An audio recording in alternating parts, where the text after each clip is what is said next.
Thank you, President Jones, and good morning, members of the board.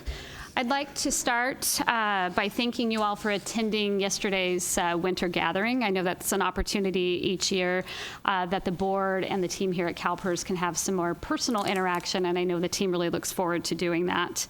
It was also just a nice time out from the day-to-day workload to be able to wish everyone a happy holiday season.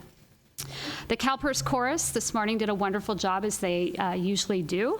And I think it's worth mentioning that this is a choir that practices on their own time. And they represent CalPERS at a number of events around Sacramento, including a holiday performance that they did earlier this week at the Capitol building. And I would also like to take just a moment to thank Mona Pascal Rogers for her service. I don't know if she's still here. To this board. In the year that she has been with us, her impact has really been quite significant. She played a leadership role in much of the board governance work that happened here over the last year. And I think she played had a key voice on guiding board decisions throughout the year. And I know her next roles, and many of you know what her next roles are. I think they certainly recognize her many talents. So on behalf of all of us at CalPERS, the CalPERS executive team, and the 2 million members we serve, we want to say thank you to her and her service. I'd also like to thank Donna for her service to the organization. This one's pretty tough. Donna and I have become quite good friends during my 3 years here. And I think what you can see in the way that she spoke about her 21 years at CalPERS and her 35-year public service career, that there is a real strong commitment to public service. And for Donna, she is someone who always represents not only the customer or the member, but she also represents her teams quite well. And I think her employee engagement survey results are quite reflective of her leadership abilities. Donna has made many friends in the organization, outside of the organization. She sat on she sat on the CalPERS board, and I think represented CalPERS quite well with all of the county systems as well. So I think she'll always be known for her leadership traits, but also, frankly, for her kindness. We will miss her very much. We've been saying goodbye to her now for a couple of months, and we're down to our last farewells, as this will be her last week with CalPERS. So we wish you well, Donna, and I know you and Alan will make the most out of your retirement. So moving on to this week's business. On Monday, we did hold the final investment committee workshop. This time it was on the private asset classes or private markets. And as we've been discussing for months now, the private markets are really critical to the portfolio. And I think Ben has done a quite good job of explaining why private assets are important in order for us to hit our 7% return target. We also recognize that many other investors are equally attracted to the private markets, so it's quite competitive. However, we will be patient, we'll be thoughtful about where we put our members' money, and make sure that any investment we do really aligns with the values that we have here at CalPERS.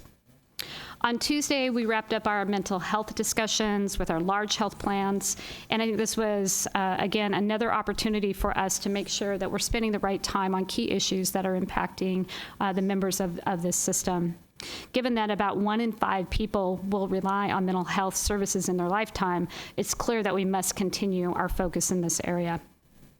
Turning to some outreach activities, 2 weeks ago, I participated on a panel discussion for the California School Boards Association at their annual education conference and trade expo.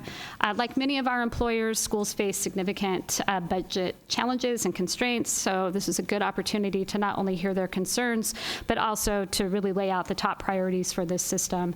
This was another place where that 20-year look back that we had created about how did CalPERS from a superfunded status, and I'll air quote superfunded status at 128%, why is the system still roughly 70% funded today? So building that waterfall, if you will, to explain the past 20 years, but more importantly, really looking at the 10-year look forward. And I think that those were very meaningful conversations with school boards. Last week, I did have 2 more engagements, and the first one was with the League of California Cities. I was joined by Board Member Middleton for a panel discussion on pension issues facing governments or local agencies. I focused my remarks on the key risks to the system, including the employer's ability to pay benefits. We know that employer affordability is something that's in our 5-year strategic plan. It's something we carefully watch for, and you've certainly heard from a number of employers throughout the last 2 years, I would say in particular, that are really concerned about their ability to continue to pay for the contribution rates.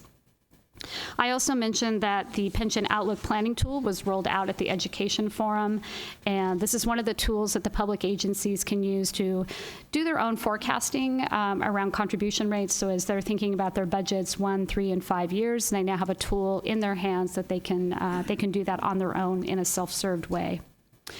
For Ms. Middleton's part, I think she was able to provide insights on the board's duties, your responsibilities, all of the work that you have been doing over this last year, and how the decisions that you are making, how they affect those municipalities. A couple of days later, last Friday, thank you, Ms. Taylor, I also spoke with the board of SEIU Local 1000 at their quarterly board meeting. And I was honored to be able to talk at that event, and got a call from their president, Yvonne Walker, and so really appreciated her outreach to me. I spoke for about 20 minutes just generally about the state of the pension system, but it was a group that was very engaged. The Q&A, the question and answer period, went on for quite some time, and it ranged from topics of, why are defined benefits important, what's CalPERS doing to protect defined benefit programs, to investments and divestments. And so I thought it was very worthwhile time that I got to spend with that group. And then coming up next month is the first ever stakeholder forum on January 22nd. That will be held here.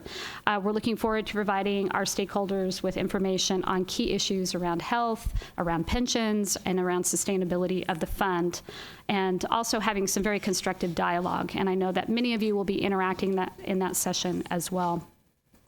So I'll close now with the investment performance year to date these are as of October 31st.